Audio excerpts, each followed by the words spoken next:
Hello everyone. Once again I welcome you all to Top Mind पाठशाला।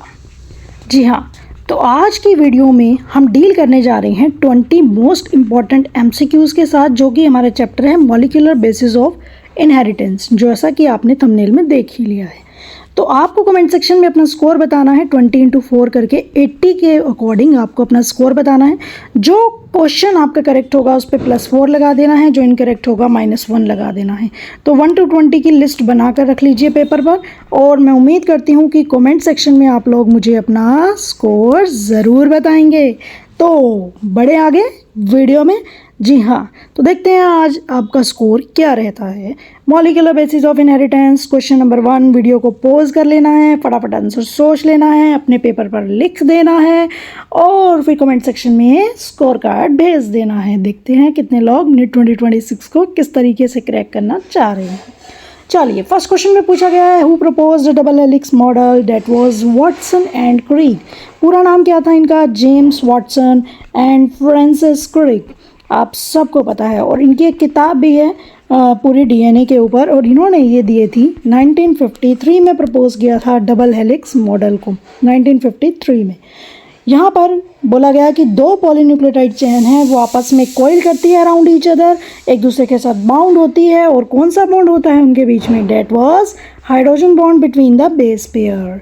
चलते हैं next question की तरफ। पूछा गया है which of the following nitrogen base is found in RNA के अंदर, सॉरी नॉट फाउंड इन पूछा है, तो नॉट फाउंड में हमारा आंसर क्या जाएगा? थाइमिन, क्योंकि थाइमिन तो कहाँ प्रेजेंट होता है? सिर्फ और सिर्फ DNA में प्रेजेंट होता है। ठीक है, और यूरेसिल जो है वो आइडेनिन के साथ पेयर करता है इन केस ऑफ RNA।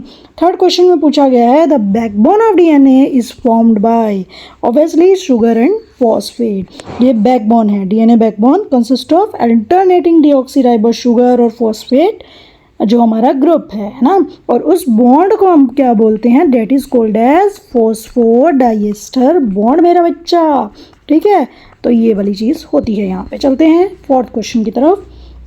पूछा गया है कि which enzyme joins the Okazaki fragment. कौन सा एंजाइम जो है जॉइन करता है ओकाजाकी फ्रेगमेंट्स को? And that is DNA ligase.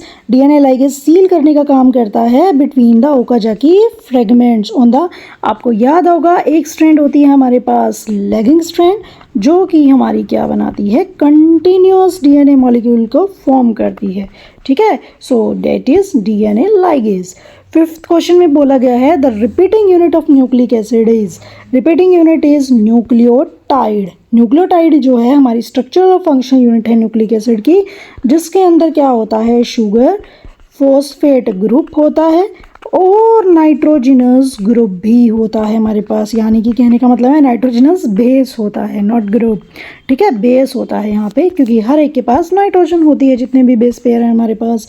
आगे 6 क्वेश्चन में बोला गया है कि which base pair with cytosine in DNA, cytosine के साथ बॉन्ड बनाने वाला डेट इज गुआनिन, और वो भी ट्रिपल हाइड्रोजन बॉन्ड होता है ना, 3 हाइड्रोजन बॉन्ड। और ये कंसेप्ट कौन कहता है? डेट इज चारगॉफ रूल कहता है ये बात। चलते हैं 7th क्वेश्चन की तरफ। पूछा गया है which scientist prove that DNA is the genetic material. कौन सा साइंटिस्ट कहता है कि DNA जो है जेनेटिक मटेरियल है? And the right answer for this question is Hershey and chase. Hershey and chase का एक्सपेरिमेंट जो था, फाइनल एक्सपेरिमेंट था, डेट वाज गिवन इन 1952, जिसने डेमोस्ट्रेट किया था जो बैक्टीरियोफाज हैं जैसे कि DNA या not protein, it's a genetic material. DNA genetic material है। 8th क्वेश्चन में बोला गया है द DNA रेप्लिकेशन इज, कैसा होता है? सेमी कंजर्वेटिव होता है। और ये बात किस साइंटिस्ट ने प्रूव की थी? That was proved by Meselson and Stahl experiment, जहाँ पे बोला गया था कि हर एक डॉटर DNA मॉलिक्यूल एक पेरेंटल स्ट्रैंड होती है, आपको पता है, और प्लस दूसरी क्या होती है? न्यूली सिंथेसाइज्ड होती है। ठीक है, न्यूली सिंथेसाइज्ड स्ट्रैंड होती है, इसीलिए उसको सेमी कंजर्वेटिव बोलते हैं। चलिए 9th क्वेश्चन की तरफ। पूछा गया है which enzyme unzips the DNA strand during replication. कौन सा एंजाइम जो है अनजिप करता है DNA स्ट्रैंड को during replication? That is helicase. Helicase unwind करता है एंड सेपरेट करता है DNA स्ट्रैंड को, और कब? जहाँ पर रेप्लिकेशन फोक आता है। ठीक है, रेप्लिकेशन फोक की पोजीशन पे। क्यों? क्योंकि वहाँ पर जो होता है हाइड्रोजन बॉन्ड ब्रेक्स हो जाते हैं between the bases, that's the reason.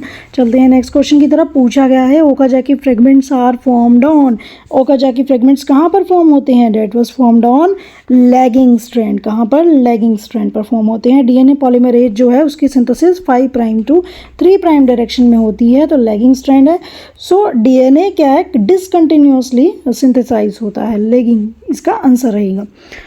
आगे पूछा गया है which type of RNA carries the amino acid to ribosome. कौन सा जो आरएनए का टाइप है? आरएनए के 3 टाइप होते हैं, one is mRNA, second is tRNA और थर्ड वन इज आरआरएनए। पूछा गया है इनमें से कौन सा आरएनए जो है अमाइनो एसिड को राइबोसोम से कनेक्ट करवाने का काम करता है? That is tRNA, transfer RNA जिसे अपन बोलेंगे। ये ड्यूरिंग ट्रांसलेशन ऐसा करता है और रिकॉग्नाइज करवाता है कोडॉन्स को ऑन एमआरएनए। किसकी वजह से? एंटी कोडॉन्स की वजह से सिंथेसाइज कराता है। 12 क्वेश्चन में बोला गया है कि in DNA the number of purines equal to, number of purines जो होते हैं नंबर ऑफ पायरिमिडीन के इक्वल होते हैं। और ये बात किसने बोली थी? चारगॉफ रूल ने बोली थी। यानी कि कहने का मतलब है A+G जो होगा वो किसके इक्वल होगा? T+C के इक्वल होगा। ये बात आपको ध्यान रखनी है, किसी भी डबल स्ट्रैंडेड डीएनए के अंदर ऐसा होता है। 13 क्वेश्चन में बोला गया है the process of RNA synthesis from DNA template is called as. Process of RNA synthesis यानी कि डीएनए से आरएनए तक की बनने की कहानी, और आपको पता है ये रेप्लिकेट भी करता है ना, तो इसे हम क्या कहते हैं? रेप्लिकेशन कहते हैं ना। सॉरी नॉट रेप्लिकेशन, रेप्लिकेशन तो यहीं तक कंप्लीट हो गया। आरएनए तक का पूछा है तो इसका राइट आंसर क्या रहेगा? ट्रांसक्रिप्शन रहेगा, है ना। क्या राइट आंसर रहेगा इसका? ट्रांसक्रिप्शन रहेगा। ऑप्शन नंबर सी इसका राइट आंसर रहेगा। 14 क्वेश्चन में बोला गया है which of the following is called genetic material in most living organism. Most living organism में आपको पता है डीएनए जो होता है serve as a primary genetic material, और आरएनए जो होता है ना वो कुछ ही कह सकते हो आप सम वायरसेस के अंदर ऐसा काम करता है। चलिए 15 में बोला गया था function unit of inheritance. Inheritance की फंक्शन यूनिट क्या है हमारी? जीन्स हैं। जीन्स क्या होते हैं? सेगमेंट ऑफ डीएनए, ठीक है, that code a specific protein और RNA molecule and controls inheritance of traits. 16 में बोला गया है which base is found in RNA. कौन सा बेस जो है आरएनए में मिलता है? Date is uracil. यूरेसिल जो है आरएनए में मिलता है और थाइमिन को रिप्लेस करता है विद द पेयर किसके साथ बनाएगा? एडेनिन के साथ ड्यूरिंग आरएनए सिंथेसिस। 17 क्वेश्चन में बोला गया है which enzyme remove the RNA primer during the replication. कौन सा एंजाइम जो है रिमूव करता है आरएनए प्राइमर को during the replication? That was DNA polymerase 1।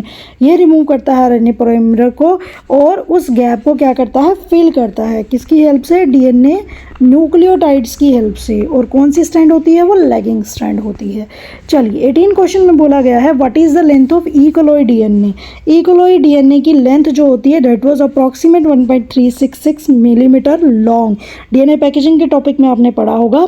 तो ऑब्वियसली यहाँ पर कितने बेस पेयर होते हैं? 4.6 इंटू 10⁻6 बेस पेयर होते हैं, ठीक है। तो ये वाली चीज़ है यहाँ पे टाइटली फिट होने के लिए, ये नंबर ऑफ बेस पेयर है, आप सबको पता है। अब 19 क्वेश्चन में बोला गया the site of transcription in eukaryotic cell. Eukaryotic cell के अंदर जो साइट होती है ट्रांसक्रिप्शन की वो कौन सी होती है? डेट इज न्यूक्लियस मेरे बच्चा। यूकैरियोटिक सेल की पूछा है तो ट्रांसक्रिप्शन न्यूक्लियस में होता है जहाँ डीएनए लोकेट होता है। एमआरएनए जो होता है आपका वो कहाँ चला जाता है? वो साइटोप्लाज्म में चला जाता है। किस प्रोसेस के लिए? क्योंकि वहाँ पर क्या हो जाता है? ट्रांसलेशन हो जाता है। क्या हो जाता है? ट्रांसलेशन। तो आज की वीडियो के लास्ट क्वेश्चन की तरफ चलते हैं। उम्मीद करती हूँ आपने 80 में से अपना स्कोर जनरेट कर लिया होगा मेरे बच्चा। तो देखते हैं कमेंट सेक्शन में वो। तो चलिए लास्ट क्वेश्चन की तरफ। The base composition of DNA was given by. Base composition DNA की किसने दी थी? चारगॉफ ने दी थी। पूरा इनका नाम था एरविन चारगॉफ। कौन से ईयर में ऐसा हुआ था? 1949 में। क्या डिस्कवर किया था? जो ratio of adenine to thymine है और ग्वानिन टू साइटोसाइन है वो क्या क्या है? आपस में इक्वल है, यानी कि 1:1 में है किसी भी डबल स्ट्रैंडेड डीएनए में, क्योंकि सिंगल स्ट्रैंडेड डीएनए पर ये रूल एप्लीकेबल नहीं होता, डबल स्ट्रैंडेड डीएनए पर ही ये रूल एप्लीकेबल है। So this is all about today's video. I am expecting your score card in the comment section. So hope you like this video. If you like this video, please hit the like button, share and subscribe the channel so as to get the update about Top Mind पाठशाला, जहाँ होता है आपके सपनों को मतलब साकार किया जाएगा, ठीक है। तो चलिए ये this is all about today's video. तो मिलते हैं अपनी नेक्स्ट वीडियो में। Till then take care, stay tuned with the channel. Thanks for watching.